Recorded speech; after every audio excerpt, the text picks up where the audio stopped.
we got them so now that they're live on YouTube. Oh, okay, great. Well, I'd be happy, and obviously, I'd love to do that.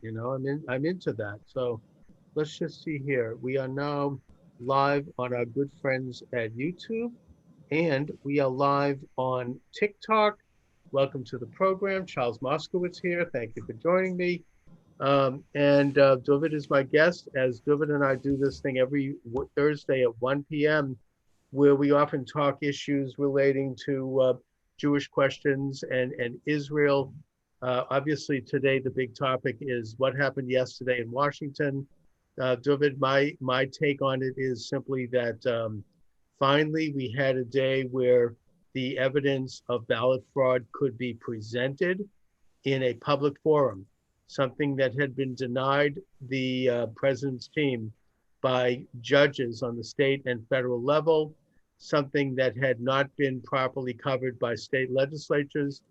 And finally, there could be an opportunity for this to be presented in the House and the Senate in joint session when the ballots were counted. And this is exactly what was transpiring until suddenly the U.S. Capitol building was literally invaded by people that you could describe as terrorists. I think there is evidence that they are Antifa people, not to say that there weren't some Trump supporters there as well. They were mostly peaceful protesters, of course, like we always say. A woman was murdered in the course of this. Ashley Babbitt shot dead in cold blood. We need to find out what happened on that. She was a peaceful Trump supporter, and she was murdered right in the statuary hall in the Capitol. This is an international story. The fact that you could have people breach the U.S. Capitol while all of our senators and House members and vice president are in session. I mean, what would have stopped Antifa? What would have stopped, well, Antifa, yes, but what would have stopped ISIS or Al Qaeda or any other terrorist group from doing this? I mean, this is like very, very strange. I think that in my humble opinion, and will be investigated, it seems like it was a planned thing because somebody on the inside had to have let them in. I mean, just doesn't just happen like that. Anyway, effectively, it ended the debate. Congress had to stop the session. And so we never really got to hear the evidence from 7 states, which were contending, which were basically, trying to contend that their election had been fraudulently run. And the result is that Congress reopened in the wee hours of the night and gavelled Biden in, almost by, like fiat. And I think that the whole system and the whole situation was extremely corrupt. And I'm kind of like, I'm not surprised, but it's very, very sad to me in this country that we could have something like that happen. What are your thoughts on it, David? Before I get there, let me give out the phone number. You're welcome to join the program. We are live on YouTube and TikTok. We're taking calls. So you can join us, 617-396-4958. 617-396-4958. You're welcome to join us and discuss preferably these very important and profound issues. But of course, you can bring up anything you want as long as it's done in the context of community standards.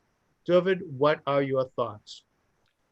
Thanks definitely for having me on again, Charles. And God forbid I was not surprised. And in fact, I was surprised that that it didn't continue. I thought that it might have even been a continuing siege, and maybe more people would have joined. And God forbid I wouldn't be surprised if this is just the beginning of more and more of this stuff that we see. And just to mention COVID-19, the all-time high deaths, almost 4,000 people.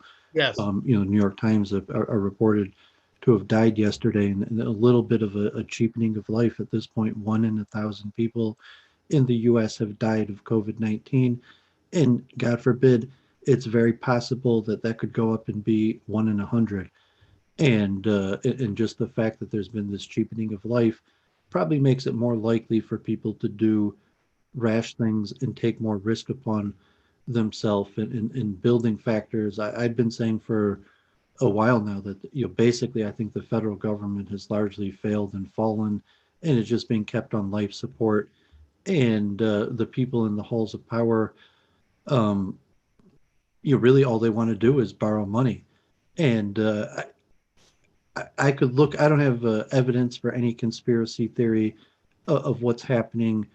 Um, Taking out judgment, blame, um, and just analyzing from the pure military science, I'm not surprised that that was able to happen. So, like, if there were tens of thousands of people there, if a hundred, if even if only 100 of them, and if you think in Israel, where a lot of these U.S. politicians go to be trained, Mhm. and how to deal with these situations, like, yeah, there's riots like this regularly in terms of from the Israeli perspective, and people rushing the walls in control, and it's not surprising at all that a small group of agitated, well trained, people were able to overtake the Pentagon. That I'm not surprised about. I am surprised. I I mean, didn't have a high we should level note that of. last summer there was the same types. I would suggest that there's a lot of evidence to show that these were Antifa people dressed It in could Trump be, clothes. but But they were I didn't have a high agitating and they level of were, competence in our. well, the point is that they Unfortunately, were attacking. God forbid. I'm not like anti hating on anybody, but like no, I didn't have that much. Um, The thing is, they were attacking Faith and federal buildings credibility of the competence of in our federal places government. like like uh, like Portland, Oregon, where the Mark Hatfield Federal Courthouse was attacked, and they attempted to breach it, and they threw all kinds of garbage at it and graffiti. But that the authorities there had no problem keeping them out of the courthouse. Why then would they be able to breach the most important federal building in the United States, the U.S. Capitol, But just sheer while numbers. there's a joint session of Congress in session? I mean, to me, it's very suspicious. This wouldn't have happened in Israel. Can you imagine protesters breaching the Knesset while they were in session? I mean, this is I mean, I think that I mean, there's going to be an investigation. I certainly get that, but to my way of thinking, this had to have been some kind of an inside job. Somebody had to have let them in. They would have had to have known that they were coming. And who would, so you have to ask yourself, the Latin term, cui bono, who benefits? And who benefited was those who wanted to shut down this congressional hearing, because we never had the proper hearing. There were 7 states alphabetically that were scheduled to be heard publicly so the whole country could hear their evidence. We're never going to get to hear that now because it was shut down. And only, And we're never really going to figure out who these people were, and it could have been coordinated. yes, I we looked can. at this new anti-Semitic report, and it claimed that like well over like 90% of the anti-Semitic stuff posted on social media comes from Russia, and No feeling doubt like that. China. Um, I would not uh, underestimate the possibility still at this point that COVID-19 and what is happening right now is a coordinated attack on the U.S. I wouldn't at all from either. and saying that it's coordinated. Whoever, God forbid, if COVID-19 was man-made purposely as a weapon, that it's coordinated what's happening right now, and with what happened, and it could be the people that did it, like QAnon. They don't know where they're getting these messages from. I was just watching this. QAnon isn't doing anything. I mean, that's Well, just a bunch of I'm just people making the who are point talking that about there's a lot of child people. pedophilia. I There's mean, a I lot don't of see them people as, that are getting information and messages from sources that they don't know. And if it was Iran, North Korea, China, Russia, right. Okay. that and just QAnon is an example that if there's someone out there, and let's say, for example, that China and Russia really have this information from America, and they release it under QAnon and make people think that it's someone on the inside who's Trump and the good guy, but it's really China or some other foreign entity, and say that could be on both sides, Antifa and right-wing Trump supporters, that they're getting commands from people that they think are insiders on the Trump campaign but there's really, China or some other source. And I'm adding on to that it could have all been coordinated and planned years ago together with COVID-19, and it's Right. working. God forbid, the U.S. government is in shambles. Democracy now, I'd say the mainstream, just listening this morning to say, no, it was President Trump and the military that organized a revolt. That President Trump and his people had actively plotted a violent overtaking of the Senate, and there were people there on the inside, and including many elected officials. And it's what would have Pence, served and what it would was have Pence served that precedent? turned his back on Trump, Oh, that may be true, but and what then would it possibly have actually served? was an attempt of Trump to take over the U.S. military, That's but it lunacy. That's failed. just Well, I think that's how that's they reported on yeah. Democracy Now. I was Oh, did watching it they? this Well, that's morning, and that was their interpretation of what happened. that's about as nutty a tin hat conspiracy theory as anything I've heard.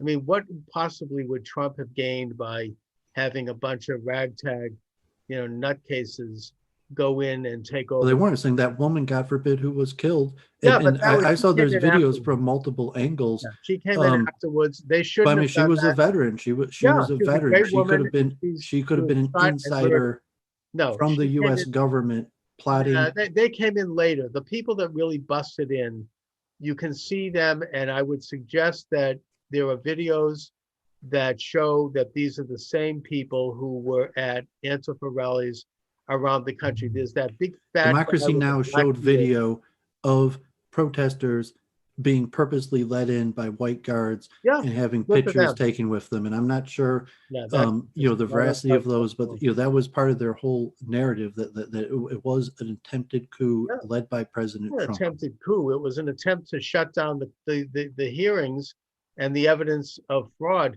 Now, I have a TikTok comment here. He says there was no presentation of evidence of fraud because there was no fraud. Now, that doesn't make a lot of sense with all due respect, because if there was no presentation, how do we know whether or not there was evidence? You had over 50 cases brought before judges, none of which were allowed to be heard. They all were dismissed on technicalities except for one. And that was in Wisconsin, where you had a state judge take a look at the fact that 128,000 ballots were cast unlawfully according to state law. And he said, oh, yes, I see the evidence here, but I'm not going to rule on this because to do so might change the outcome of the election. And then, to my way of thinking, that shows how corrupt our judicial system is, because judges aren't supposed to be supposed to care about that.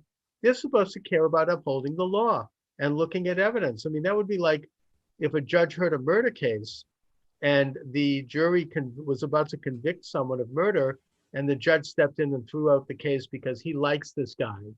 To have him convicted might hurt his future. You don't do that. I mean, that's a complete abrogation of responsibility. So there was no judicial forum by which the evidence was presented. And this was supposed to be the final place where we could at last get a public airing of the evidence. And that is in the well of the US House, with both members, with both sides available to ask questions, with lots of opportunity to refute the evidence and to try to, poke holes in it and have a public debate. That's a democratic principle. You were And that's coordinated with what was COVID subverted. 19. That's like if it was a purposeful coordinated attack, he was like, Right. but that's impossible because of COVID 19. Now, as far as COVID-19 is concerned, I would suggest that whether or not it was something that came out of China, whether it was a biological weapon, I have no idea. I hope that we eventually get to the truth on that. But We're even saying that there's a coordinated attack against the US, yeah, and that possibly, coordinated force possibly wants me and you dead. And they purposely released this yeah, virus on us, God forbid. And they also have sowed and basically taken down our federal government. And God forbid, it's like, it wasn't military that overtook us, but we've lost. Whoever well, I did mean, this that's a to very us, serious charge, basically. brother. And I Well, agree, it's I'm a just looking at a possibility. factual. Say, if you're looking at the No, news, what's going on, they're not. You could tell then you can't really understand what's happening from what they're telling you. So if you're looking at, like, and I'm not saying like a conspiracy, I don't have evidence to put this out there, but a perspective to say, yeah, I think the U.S. has been defeated, and it could have been a purposeful enemy, and the likely candidates are well known. From anyone's perspective, they Yeah, might have I don't different doubt likely that for a candidates, second. but to say that yeah, we can't fix our country because of COVID-19. There are thousands of people dying every day, and we're not going to be able to stop it. We're still fighting over stupid, bickering nonsense, and we can't even come. And it's like, no, no one really, I think, buys that Biden fairly won the election. And, it's coming back from like Bernie Sanders and the people dropping out of the election. And, and even looking at it, it's like, yeah, that there was a force that didn't like Donald Trump, and decided to make a devil's bargain to back Biden in order to beat Trump. And now they're going to have to suffer the punishment, God forbid, of having Biden as our president. So if it's Yeah. that's the case, but from I don't even think I think we're on our last legs here. And the God forbid, I'm not saying like Armageddon. To some perspective, the collapse of the federal government is not as bad as people are might think it is. I'd be more scared of fascism, possibly Biden. Biden's going to come in, and it's going to be hang him up the gallows for anybody on the Republicans, but the union's going to fall because they're going to be trying to oust their own people. There's enough people inside that I don't see I don't see people unifying behind Biden as president, and God forbid, I don't think the federal government really all they're going to do is just put us into more debt, and probably mishandle. I mean, I don't see any good scenario out of this. I mean, God forbid, like No, is it's it? not. I don't see that. Even if Trump I stood don't know up if I'm right now as and said like pessimistic, but no, let's all rally behind Biden. It's important. I don't even think people would listen to Trump I at don't this think point, so even either. And even I if it think that was Trump, conceivable that he would do that. in my opinion, Trump probably, if you remove the improprieties, he won by a landslide, and he won all of the states that were contested. Now you talk about the virus, the COVID-19. I think you can make a case that enemies of the United States, particularly China, might have released this as a biological weapon. I mean, it certainly they certainly wanted to stop Trump, who was the first president since I mean, probably World War II, to stand up to the communist Chinese. Yeah, And and that it's and coordinated with what's happening right now. That it's a coordinated attack, both of these things together. right. And then once the virus was here, and again, I'm not saying I have any idea, I have no inside information on how this started, but the result of it was that you had states, particularly the so-called blue states, start to, governors started to take extraordinary powers. Michigan's a good example of where you are, of simply making laws out of thin air without legislative approval. Now, one of those tendencies, which we now find out did happen, was that the states in question, the so called battleground states, Michigan, Wisconsin, Georgia, Pennsylvania, and Arizona, you had state, you had judges, you had governors, in some cases, Republican governors, you had bureaucrats simply making up laws in the name of combating the COVID-19 virus on how the election was to be conducted. Now, that is completely unconstitutional. Article 2, Section 2 of the Constitution very clearly says that only the state legislators shall make laws with regard to regulating elections. So they completely bypassed the legislators. The legislators didn't do a damn thing to try to assert their constitutional prerogative. And they began to make laws which allowed them to simply paper the House with ballots and send out unsolicited, ballots in the name of the virus. And they even were making, in the case of Pennsylvania, they made laws after the election was over, all of which loosened the standards by which ballots could be authenticated and determined. In Georgia, they got rid of the signature rule. In Pennsylvania, in I think in Michigan and Wisconsin, they simply mailed out hundreds of thousands of ballots to people unsolicited, and it was all done unconstitutionally, and that really was the beginning of the problem. All done in the name of the COVID virus. Now, if somebody wanted a ballot because they were afraid to go to a polling place, because of the virus, they could have used the conventional method of requesting it from their local town clerk, who would have verified their signature and sent them the ballot. That wouldn't have been a problem. Or they could have gone to their state legislators and asked them to change a law. It would have been debated in public, there would have been hearings, and then the legislators would have voted to change the law. That would have been the right way to do it. The fact that it was not done that way, to my way of thinking, shows that whether or not the virus was deliberately imported or not, it was used as an excuse to set up an election that would get rid of Trump. And everybody kind of winked and looked the other way when this happened. That combined with the intense and obvious examples of old fashioned ballot stuffing on all levels in those states. And then on top of that, the Dominion voting scandal with the electronic voting being counted in places like Liechtenstein, apparently. This all combined to create the perfect storm of stealing those states, in my opinion. Now, there's, if you look at the means, the media, which we tend to trust, the New York Times, the Washington Post, the Wall Street Journal, Forbes, they will say no. They oh, this is all conspiracy theories, but you have to study it more carefully. We have to demand that eventually the information is heard. I'm certainly not giving up. Even if Trump leaves office, I'm not giving up. Because if we don't let that happen and we don't get to the bottom of it, we are never going to have another free election in this country. It's just that simple. David? By the way, let me give out the number. You're welcome to join us. What are your thoughts? I'm taking calls. You are welcome to contribute to the program and discuss any issues you care to discuss. 617 396 4958.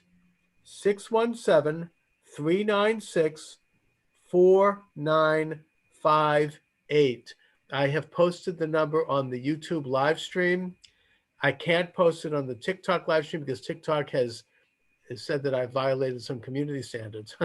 So they're not letting me post it. But if you are watching here from TikTok or YouTube, you are welcome to join the conversation. What is on your mind? 617 396 4958. David? Yeah, I'd take a more further back, greater forces argument than necessarily the roles of any given people or the politics of the situation. And at this point, almost all of these people, God forbid, their free will is quite limited. They're all kind of like wind-up dolls that it seems impossible they're likely to make intelligent decisions on these crucial issues. So, like I told you, I became libertarian when I was young, never changed my mind on it. I'm generally very distrustful of people making decisions on other people's behalf. So, in any matter of that, I'm definitely biased to say I don't mind if the whole system collapses, because generally I think it's doing more harm than good, and what it'd be replaced with, or how humanity is going to rise without some our system now. That's why I'm a religious man of God, but within rationality. Like, I'm a good citizen. I care about my neighbors. I'm not, God forbid, trying to overthrow any governments. I'm just giving some analysis, and there's a lot of contributing factors that scholars have noted, and the collapse of the U.S. government. I mean, however, the decline of the U.S. government, the increase in debt, our failing status on the global level, um, is basically obvious. Now I'm doing a podcast in Jerusalem, Mondays and Wednesdays, and my heart is in Jerusalem, and it's a great honor to be part of it. But global perspective, like, yeah, the U.S. The dollar is in free fall against the shekel, and Biden, who was he's going to retake over the mantle of the most powerful man in the world. It's like, yeah, right, that's a joke. Everyone knew that was a joke. God forbid we have to manage this situation. Even Bernie Sanders, the richest country in the world, and we could just afford to pay for all this Pay for the stuff, house, yeah. and say And like, no, we were borrowing that money from China anyways, and even from a humanitarian perspective, say God forbid, if it were TikTok or your Chinese viewers, that I agree that humanity generally, not just the West, but generally everywhere, like I see generally people pick on the Chinese, they mistreat the Chinese, and it's probably a global I phenomenon, don't think like that's true. slavery against African Americans, but currently No, I the don't think that's mistreatment of Chinese that's is China. It's probably. communist Chinese government. It's not the Chinese people. Well, That would be there's like a saying lot of we're against factors. the There's always Russians even say because of the made, Soviet if the Union. virus was man-made. That I'm not saying it was the Chinese Against Chinese government or Chinese people. It's people, against but The Wuhan lab. I mean, it's well, not. it could have been people in Silicon Valley. God forbid, you saying that Could have there's been. a We lot don't know. more motive and ability to pin it on if it was man-made for and you see the Mark Zuckerberg. God forbid, Facebook, banning President Trump, you'll see what happens. That it's going to be like Biden's your president, and if you complain, the We're in Gestapo is going to trouble. shut you down, and Yep. anytime you log on, it's going to be people, wondering why are you disobeying, and especially with COVID-19, where it's like, because of the social distancing and all of these guidelines, it's like, if you disobey, it could kill me, and Yes. so the willingness to use the heavy hand of the state, but I think it's going to collapse basically, and they'll play out in different areas, and God forbid, um, I still am bullish on humanity and even systems. They're saying even if the current system collapses, it's probably a good thing, because that's generally what's causing these problems, is these outdated infrastructure that needs to be replaced, and you got to have a lot of faith in humanity to replace this failed existing system. And I would put the key point is we're not going to have representational democracy. You cannot have one senator speak for millions of people. It's just dumb. It's inefficient. It causes lots of problems, and it's just dumb. The system has to be replaced. And I'm not anti-democratic, but this concept is representational. Having one person speak on behalf of millions of people, it's just not going to work. I don't see any way that this system Well, that's continues. not how our system is. We have a Congress, we have states, we have state legislators. I mean, I think we have to reassert our sovereignty under Articles 9 and 10 of the Bill of Rights, which says that any and all powers that are not specifically delegated to the federal government in the Constitution reside with the states and with the people. And we have to start to understand that Constitution. I mean, the Constitution has all of this in it. It's just a matter of getting to it. Now, as far as the debt goes, we saw the fact that this stimulus package, which I think could give relief to taxpayers in the form of a $2,000 payment, and in the form of an extension of unemployment for emergencies, and in the form of subsidized loans to small businesses, particularly restaurants, who have suffered as a result of the virus. If that's what they did, then that would be proportional and that would be fine. But the problem is that the bill that we're talking about, it didn't even give anything to the businesses. It just gave them a tax credit for 2 years. But what it did do is it gave $250,000 to the Palestinian Authority. It gave $100,000 to Pakistan to investigate gender reassignment. It gave $50 million to the Kennedy Center, which isn't even having any sessions. In other words, it basically paid off all the liberal interest groups, and to the tune of over $1 trillion. That's why this country's going down the tubes, because we're using our tax-backed resources to pay off these elites, and they're not international elites, not even American. Well, that's why I keep on stressing the point of that it makes sense that this is an attack coordinated on America, w- together with COVID-19, and God forbid if you say it's from God, that God's bringing the demise of America for our sins or something. God forbid, but the perspective of why, um, economically right now the power is coming in Democratic. They want to shut us down, and they're going to say it's okay because we're going to pay. We're going to borrow money and pay you, so it's okay. Everyone's going to be okay, even though you can't go anywhere, because the government's going to take care of us. And so there's going to be a combination of the federal government needing to borrow huge sums of money, and there's going to be a huge demand for debt cancellation because at this point, Mm. student loans, even just rental evictions, like most, it's been like almost a year now with rent eviction Well, yeah, and moratoriums President and Trump put things in like there that. like a But moratorium on it. Biden, he's Yeah. going to have the two pronged thing. He's going to have huge demand to cancel large swaths of debt, and then he's also at the same time going to have huge demand to be able to borrow on behalf of the government large amounts of money In other words, to so give away to people. And I just say let me give I out, don't see it. give I out think the the number. federal government's on its last legs and it's just going to. Yeah, no, it's very interesting analysis there. 617-396-4958, 617-396-4958. I have an interesting little tweet here from TikTok. He says that, I mean, it's kind of a little change of the subject, but Uber Eats apparently is listing black restaurants, black owned restaurants to try to give them a favor. Um, yeah, I mean, I guess that it's a private company. They have a right to do that. I don't particularly think, I mean, what about a restaurant that's owned by someone who's allegedly white?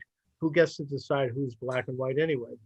And but what I'd say is that, you've always had special interest groups who say, well, we're going to boycott this group and that group. And I don't know if I have a problem with that. I mean, I don't like it. I mean, you have the BDS movement, which wants to boycott any group that supports the state of Israel. And conversely, you have people who are boycotting businesses that will not support the state of Israel. I mean, I'll give you an example. This is not an unimpeachable source. It's my mother, who is retired in Florida, who told me that a certain particular business, and I'm not going to mention the name, was involved with boycotting Israel and not to go there, not to give them any business. Now, I can't prove that, but if that is the case, I probably will not give them business. I'm not going to mention the name because, as I said, I mean, my word on this is a bunch of boobies down in Florida. But, we all have a right to do that. However, it's not, I mean, it troubles me that Uber, which is a national organization, would be discriminating against what restaurants are owned by, happen to be owned by white people. I mean, that's racist. That's not a matter of ideology. It's one thing if you don't like a group because they're connected with somebody you disagree with. Anyway, I want to shift gears a little bit here, David. We do tend to talk about Jewish issues and Israel issues. One final point of this could Yeah, the it could be like Jay Dyer and other people are more expertise and cover this. The tech takeover that you're going to see the federal the government's going to reset. fail, and big tech is going to step in to take over the government. And No, I mean already Biden's picking people from Facebook to hold high positions. I don't think that's. I think that's a very, you know, we'll see with the a debt very odd conundrum move. That's not that that the federal government really doesn't have too many places to turn to borrow money. We're going to turn to China, yeah. and we're going to turn to Silicon We'll Valley, have to do some and old-fashioned things that are very, very, unfashionable to mention, such as cutting the size of the budget, but maybe putting in a line item veto so that these bogus expenses can be crossed off of the budget list and we can get a budget passed that does include the things that we need to pay for. But I I mean want to Biden could become. I mean, he basically ran on being Santa Claus, but like it could be austerity. Like it could be he'll turn around and be like, okay. "I'm sorry, it's going to be austerity," or President Kamala Harris, and he'll turn around like once there's a few government shutdowns or things start happening to the U.S. dollar, and she can't afford to do these things that she will administer austerity because that Could be. It might she'll be happen. the president and there's not going to be money to give out and it's going to be austerity, so she'll administer it. No, I mean, look at Franklin Roosevelt. When he became president, the first thing he did was he had an extremely strict austerity budget where he literally went to every single executive cabinet position and said, you have to cut your cabinet by your expense by 5% immediately. I don't care how you do it, just do it. And he cut people, the federal government is the last time I think that ever happened. I want to switch gears though, David, if you don't mind. Yeah, please. There is a, I'm not going to mention the name of this rabbi because I don't know if he wants to be publicly known. Nothing wrong with what he's doing, but he's having seminars through Zoom and he's doing like discussions about the Jewish understanding of an end time scenario. He's talking about that it is an integral part of Judaism that we believe that we are going to reach a point in human history and humanity where there'll be a messianic age in which everything is going to be peaceful and happy, and there'll be joy and there'll be love, and there'll be an end to things like money and sovereignty, and everybody will have enough food and enough everything they need, and we'll be in paradise. And then he says that this is on the verge of happening, and he's talking about things like Gog and Magog, the book of Ezekiel coming to the border of Israel, which is in a way, what he's saying is very similar to what I'm hearing Christian ministers talk about right now. I listened to a presentation by a Christian minister who essentially said the same thing, that Gog and Magog, which is Russia, have moved forces into an earshot of Israel. And that actually did happen about 4 or 5 years ago when Vladimir Putin sent military personnel into Syria. And that all of these things, and they point to all these other signs of things you can find in the book of Ezekiel and the book of Joel, and for Christians in the book of Revelations, that are leading to this end time scenario. So, what can you say, David, as someone who is pretty well versed in Jewish, not only law, but also, midrash and myth and understanding and Kabbalah? What is a Jewish understanding of this in general, and where are we in terms of that timetable according to this midrash? This is one of my favorite subjects, interfaith, I think specifically comparative eschatology, yes. and the study of the end of days. And obviously, Jews, the Hebrews, our sages are some of the most famous people ever for our predictions about what's going to happen at the end times. Although, there's not necessarily any universal opinion within Orthodoxy or different schools. There's schools of interpretation, and even within Orthodoxy, there's general principles like Maimonides' 13 principles about the concept of the Messiah and what we believe the Messiah is going to do, and then also resurrection of the dead, the main points. But you don't have to believe how that's going to happen. You're saying we're just a Jew. The Bible says it's going to happen. Even other prophecies like the returning to Israel or various signs that we believe to come true. Then there's statements about nations and forces, and so obviously the Bible uses the names of nations, the king of the north and the east and west, and Mm-hmm. nations like Iran, and allusions to Rome, like Adam Green and his Edom, and yeah, the sages actually over thousands of years bore the traditions of who is Edom and what forces does Edom represent.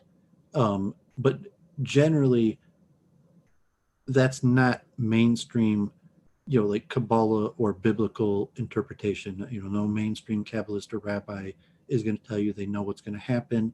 And the fact is, almost all mainstream Kabbalah literature is meant to scare the person, because the thought is, God forbid, we're sinful people, and what's happening to us we probably deserve, and we probably deserve much more, and we should be petrified for our life that that we may not make it to heaven, and we may have torment, God forbid, for our sins after we die, and also that may come to fruition here on this time in earth. And how you interpret like the forces that rise, and its relationship to Israel and nations, or there's so many alternative understandings of what these forces are, who they represent, who the good guy is, and who the bad guy is. And so there's usually, like, if you interfaith, there's almost like the exact same system, except this system has this guy's the good guy, and the other system is the other guy's the good guy, kind of like Trump and Biden, where a lot of these paradigms are very similar, and it's just the only difference between whose side we're rooting on. And then we talk about the actual words of the prophets. God forbid the Hebrew prophets speak in very, very scary terms and usually talk about the basic fact that everyone's going to turn against Israel. So if you're a believing Jew who believes in the words of our sages, um, like there is a fear factor that say, unfortunately, our prophets warn that at the end of the days, everyone's going to turn against us, and we're going to be tested. That we only have trust in God, not the IDF, not Israel, but we will have a final test when everybody turns against us, and it's just us and our trust in God. And there's different versions, and if you're like Joseph Campbell or anthropology, comparative anthropology, Hmm. the hero's journey, there's many ways to interpret this, but I don't think it's not. You wouldn't typically have the sages arguing about what's the correct understanding of biblical prophecy, and even most of the sages in Israel generally steer away from directing Israel or governments as towards what policies, and would generally talk about the reward for doing mitzvahs and the punishment for doing averas, or Jews and non-Jews, that that we believe in God who punishes the wicked and rewards the righteous, and that people have to act in a righteous way. And if God forbid your government isn't righteous, or like my whole entering into streaming, you would say it's hard to be a righteous person in an unrighteous world.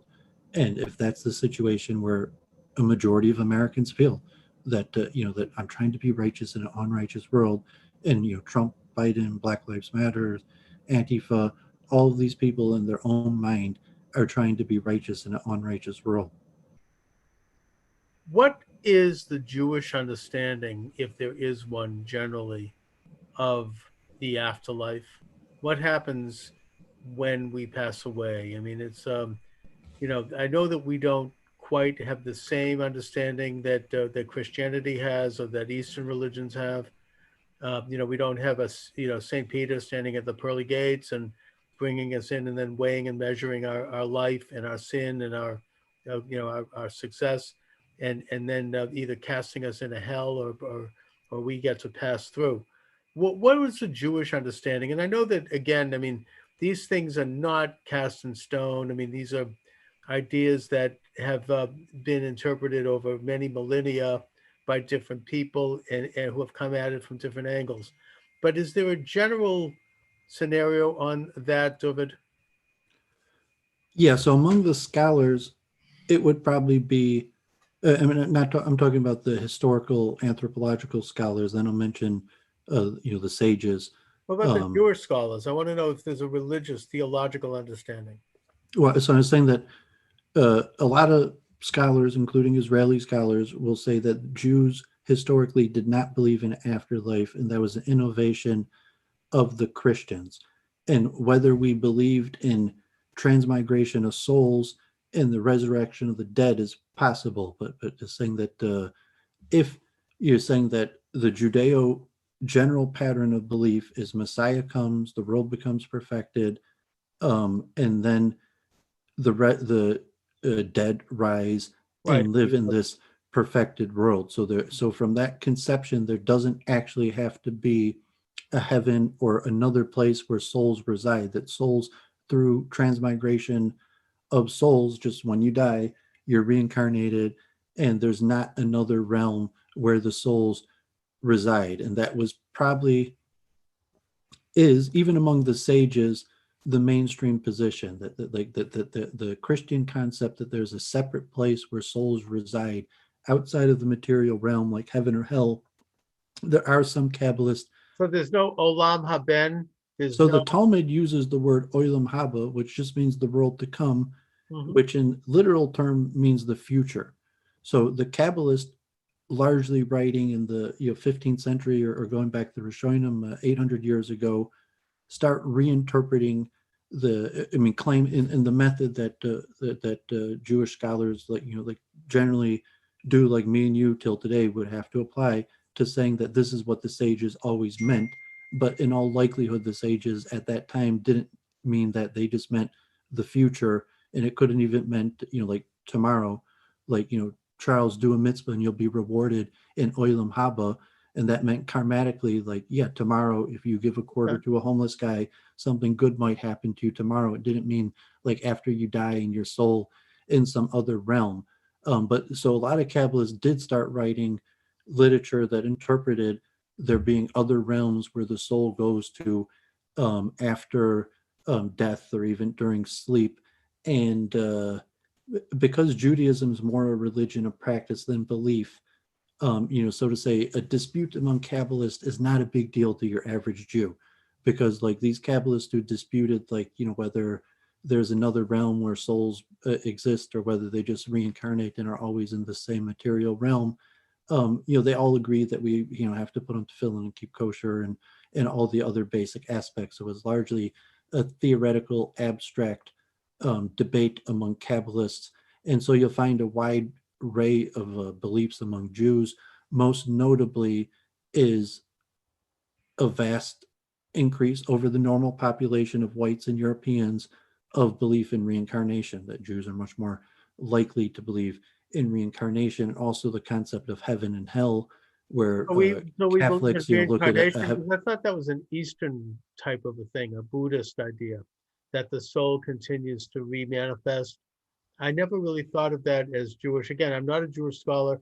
There is a rabbi who is becoming hugely popular on TikTok. I'm not going to mention his name, but I might try to have him on, who does say that there is a very definite idea of the Jewish afterlife, in that the soul is basically weighed and measured for about a year in a and then goes on to eternity. And he has a lot of information on that. I don't know how well, that's reliable, also but disputed because the yeah, mainstream opinion is material, that it's actually the decomposition of the body being eaten by maggots and worms, right. that the soul remains in the body, and that it's a, so to say, the just punishment of the flesh to be buried and suffer the decomposition of the flesh, and that even without transmigration of the soul, that they're saying that generally the scholars, not the sages, but I'm saying the Israeli and secular anthropologists, hold that Jews didn't believe in afterlife, and they maybe didn't even believe in transmigration of souls, and that our original belief was simply that there was some sort of atonement process of the sins of the flesh, and that was through being eaten by maggots and worms. Hence our superstition, and King Solomon says it, that if a man doesn't sin, his flesh doesn't rot. So in theory, like there's legends, if you're in Hasidic circles, rabbis who were, dug up hundreds of years later and were perfect condition, like, they're ready for the resurrection of the dead. But presumably in the ancient biblical period, that's what we believe, that sin caused the flesh to rot. And if a person hadn't sinned, um, and actually, if the biblical archaeology, burial in the way we do it today is not a Jewish custom. In the We had these family burial plots where you put the person in one plot, and then after a few decades, gathered the bones and put it together. So like Jesus arising um, was basically a Jewish superstition, because I said that King Solomon says it, that sin is basically the cause of sickness and death, and should a person live sinlessly, their skin wouldn't decompose, because that's essentially the punishment for sins of the flesh. Okay, interesting. Just We're saying thinking, historically, the thinking about this. rabbis in the middle, in the Enlightenment, added a lot of ideas, like, like largely taken from the Christians, and in the way of our sages projected it backwards, like that was always what, so even in the context of orthodoxy, like if Charles discovers something about Judaism, you can't just say Moses is wrong. You have to explain how Moses knew what you knew all along, and all the other sages also knew what you knew all along, Okay, because that's the Judeo-Orthodox method. right. Okay. I mean, again, I mean, this is not an area of deep expertise on my part. I don't really have much to add, but I'm thinking about it, especially as I'm working on a new manuscript about Satan. So it sort of goes to that. Um, I want to get back to a more We newsy. should talk about that also, even if you want to let me look at that before you publish it, because I've done a Thank you. lot of research on that, and even if maybe you don't want to miss if there's certain Judeo sources that you didn't come across in your research that you wouldn't want No, to. thank you. Maybe you could even help me co-write the Jewish section of the book, because I'm doing one on Jewish attitudes, Christian attitudes, and Islamic attitudes. I mean, those are three chapters that are going to be in the book. Anyway, 617-396-4958. You're welcome to join the program as we get ready to wrap stuff up here. We'll open lines. What is on your mind? You're welcome to join us on the air, so to speak, even though it's an internet show. 617-396-4958. I have committed myself to doing the program live Monday through Friday, 12 noon on to maybe 2 o'clock, 3 o'clock, whatever, however long it goes. And to doing it 5 days a week and with guests and with commentary and with calls. I'm hoping to build up a great internet community. The show airs live on both YouTube and TikTok. I'm getting interesting TikToks here. Someone says, I don't know anything about this, but apparently there is some breaking news regarding a scandal involving Italy, and that the Italian government has released some information indicating that a former Prime Minister, Renzi, had worked with and conspired with Barack Obama to steal the election. Hello, you're on the air. Thanks for joining us. Hi, is this Charles? Yes, it is. Hi, Charles. My name is Phoebe. How are you? I'm well, Phoebe. How are you? I'm good, thank you. I am a resident of Massachusetts, so I probably live nearby you. Okay. And I came across your YouTube channel here, and I'm a Christian. Yep. And I grew up in the charismatic evangelical church. Okay. And I read the Bible in the King James translation. Mm-hmm. And one thing I wanted to ask, because I do believe that the Bible is the Word of God, Old and New Testament. I don't question Scripture at all, but I do acknowledge the fact that Scripture is very hard to read sometimes. Mm-hmm. In the context that it should be read. And I guess to make it quick here is, I want to know from a non-Christian perspective, the creation of man, Adam and Eve, because I'm starting to question the traditional Christian perspective on the creation of man. Okay. Was there only one man and one woman created in the beginning? Or were there multiple human beings created? I'd like to know the non-Christian perspective on that. Okay. All right. Maybe Durva, do you want to start with a comment on that? I mean, the Genesis narrative of the creation of Adam and Eve, our proverbial and metaphorical mother and father.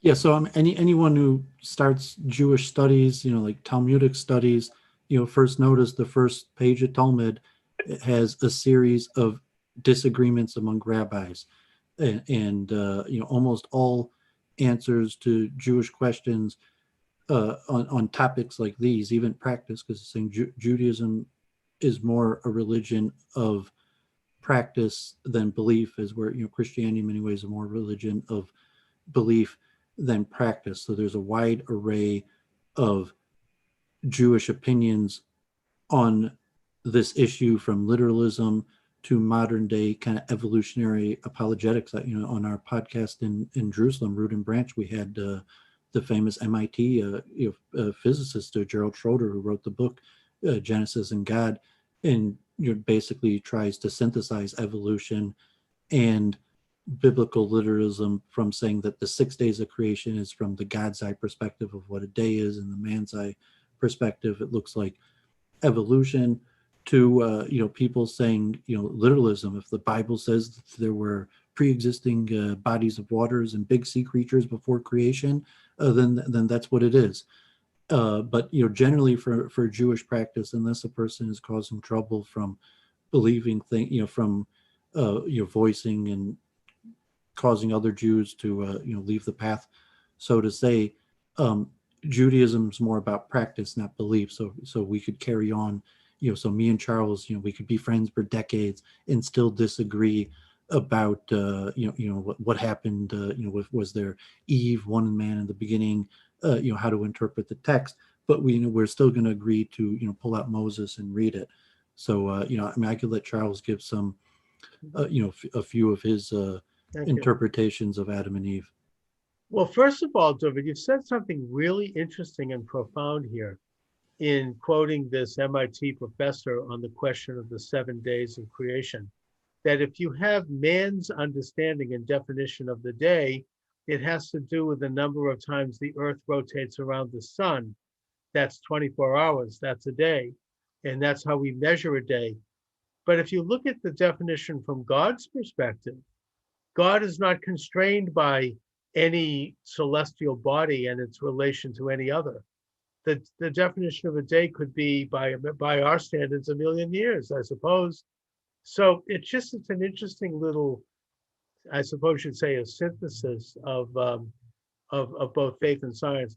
But as far as Adam and Eve go, I mean, the main takeaway for me is that the book of Genesis does say that God created men and women in his image equally, which is something that's often not mentioned, that men and women are equal. We're different, but we're equal. We are both images of God, and that the passage says that we are created in his image. He created us, which means that we are not gods. We are not we don't have access to all of the secrets of the universe, which, by the way, was the sin of the Garden of Eden, the sin of the tree of knowledge, that Adam and Eve became criminal. They entered into a conspiracy to try to get that knowledge and overthrow God. So we're not perfect. We don't have perfect knowledge. We cannot absolutely know everything or the mysteries because we're images of God. We're imperfect. We have free will, and that free will tends us toward embracing at times or leaning toward or being tempted by sin, which is a violation of nature and which is a violation of God's order of the universe. So, Phoebe, I mean, I guess that's what I have to say about that. King James is an excellent source. It's classic. It's almost Shakespearean, I mean, to read. But I think that it's not exactly always a literal interpretation of the Hebrew, which is different. The Hebrew was interpreted into Greek with the Septuagint, and that anytime there's an interpretation, there's certain things that are changed. And then I think the Septuagint was translated into the Latin in form of the Vulgate, and then from the Vulgate came the King James Version. So, we should just note that certain words that are in the King James Bible might not have the exact same meaning as the actual Hebrew text that is in the Torah scrolls. Anyway, and by the way, even the Talmud is not Hebrew, it's Aramaic. So, but anyway, Phoebe, do you have any other thoughts? Yeah, I know that when I read the Bible and I try to look at the original words, like I use the Strong's Concordance to look at the original words, and I know that, a particular Hebrew word or Aramaic word can potentially have multiple meanings depending on the context. Right. And so, like for instance, one of the reasons why I question, I'm not. I have to be careful what I say because I know, like, fellow Christians would consider me heretical if I start to voice that I believe that more than one woman or one man were created. But I look at the word Adam in the original Hebrew, and it looks like it has multiple contexts. Mm-hmm. In the first two chapters, especially in chapter 2 of Genesis, that Adam can mean the name of an individual man, or it can mean mankind, or it can mean a group of men. Correct me if I'm wrong. I'm not a Hebrew-speaking person, but I look at the original roots root language, and I see that there's multiple meanings and multiple contexts to this. So I heard an evangelical pastor say, well, it's common practice for ancient Hebrew writers of the Bible to write down something in general, and then to, after that, be specific and more detailed. So, for instance, Genesis chapter 1 says, let us make man in our image and in our likeness, male and female created he them. And then chapter 2 is a detail of that. Right. Is that correct? David? Is Genesis 2 inside Genesis 1? Or could Genesis 2 possibly be a separate event from Genesis 1 in terms of the creation of man? Well, there's a lot of scholarship, from, so to say, the Orthodox sages to the, anthropologists and the church. So even within a given school of orthodoxy, there's going to be different interpretations of the different stories, where there are two different stories to, the main heretical schools, that there are, two different cosmological accounts that were spliced together to various interpretations of the sages, and then trying to answer what came first and after. And to probably me and Charles, that's the glory of Judaism, because it said Judaism is more about practice than belief. That generally you don't have to have the correct belief, and in fact, the Torah is meant to be multifaceted in like a Jewish approach to life. Just like you could always read deeper meaning into the Torah, you could always read deeper meaning into life and into the material world. Pardon me, into human interaction and things like you mentioned, the different words for man, like Adam, there's Enosh, there's about four. If I prepared this, I'm sorry, my memory offhand to give like a one of these dissertations isn't good enough, but there's different words that the Torah uses for man, and the sages interpret many different lessons from that. So if you're a biblical commentator or just like a Jew or a Christian trying to derive lessons from the Bible, that's one of the techniques to use, is why does it use this word in one case and another word in a different case, and also the differing account of stories, and saying that adds insight to our meaning, and the use of regular logic, like, it has to be perfectly logically consistent. This story gave it this way and this story gave it that way. Therefore, like the atheist, God forbid, there is no God. Is the Judeo approach is no, I mean, this is how we look at God in reality. There's different narratives that give us perspective of the truth, but there's a lot of room for original thought. Like I said, like Judeo beliefs, the main thing is to believe that there'll be a Messiah who does certain things that Jews think, like returning the Jews to the path of Torah, making universal acceptance of one God, world peace, or certain accomplishments that Messiah is supposed to accomplish. But like, how that's supposed to happen, you're saying almost all the sages say, like, that's not up to us. You're saying, like, you just do your part, try to avoid sin and do good deeds, and pray and be humble and hope that God will do this part. So if you speak to Jews, that's kind of the fun of the Jewish approach, is that there's always multiple answers, and it's okay to think about these things. Although in terms of practice, generally, that Judaism is less forgiving in that, and then if a person has even to God forbid Jewish condemnation of Jesus Christ, that if you're leading people away from the mitzvahs, that that's when incorrect belief becomes problematic. That when the incorrect belief leads people astray, but incorrect belief in and of itself isn't problematic, and that might even be able to tie into what's happening here in America. Like incorrect belief in censorship and leading people astray, and everyone trying to get people right back on what they think is the proper path. All right, listen, Phoebe, I want to thank you for joining me. Please do it again. I'm on every day at 12 noon to whenever, 1, 2 o'clock, right here at YouTube and TikTok. Thanks a lot, Phoebe. Thanks, Charles. And can I just say one thing before Yes.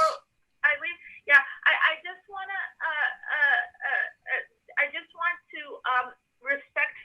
disagree with David on one comment that he made, that Christianity is based on just belief. I think Christianity, real Christianity, is based on both belief and action too, because Christ said it's not just the hearers of the word, but the doers of the word as well. So I think that actions are very important in the Christian life, and I mean, I'm as a Christian.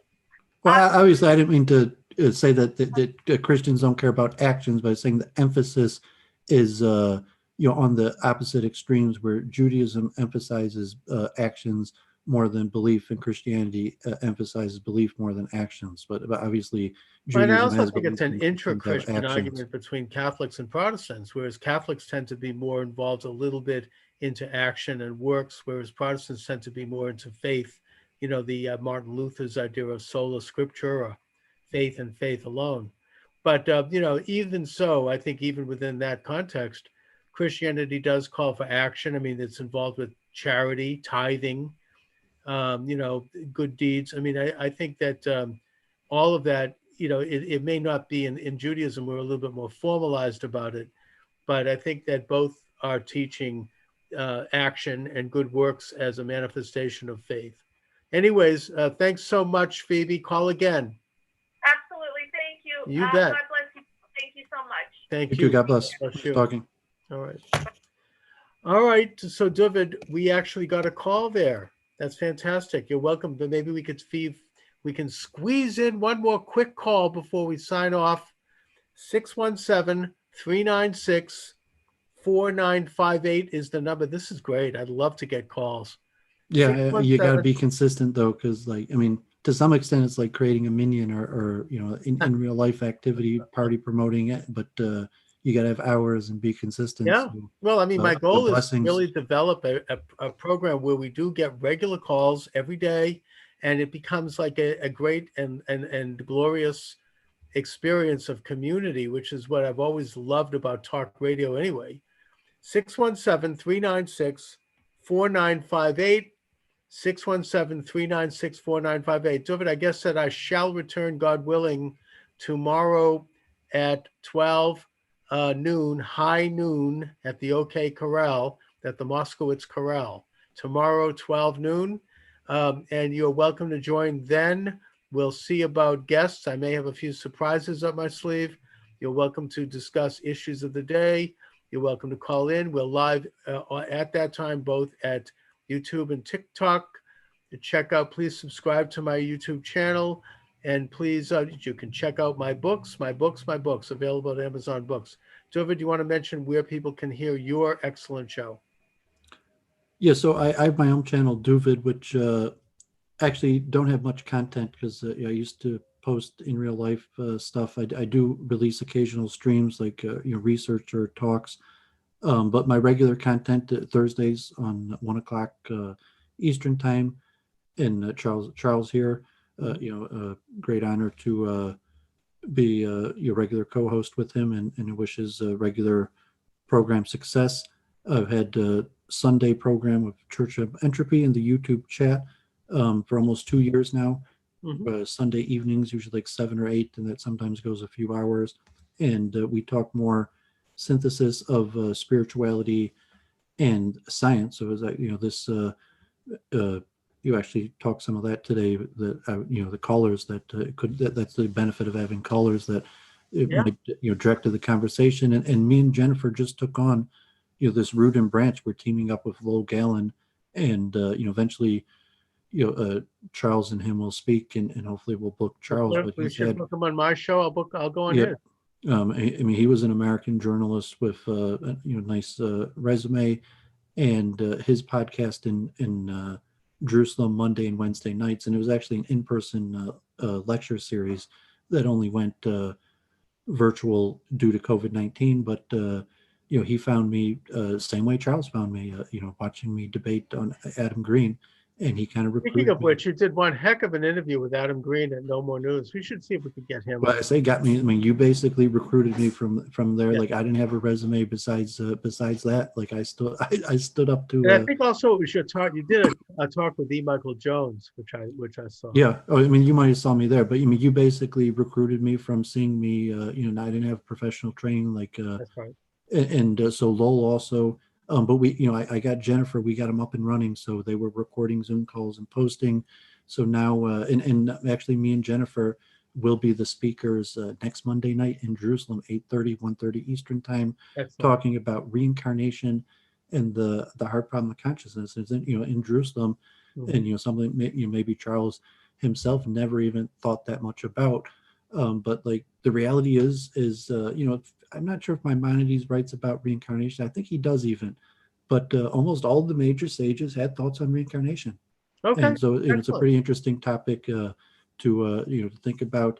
And me and Charles love Jerusalem, so when I had the opportunity to team up with Lowell Monday and Wednesdays in Jerusalem, like I jumped at it, and hopefully I'll be booking a guest there, and we'll get low on your channel. But we're walking them through the tech step by step, so it'll probably take a few weeks.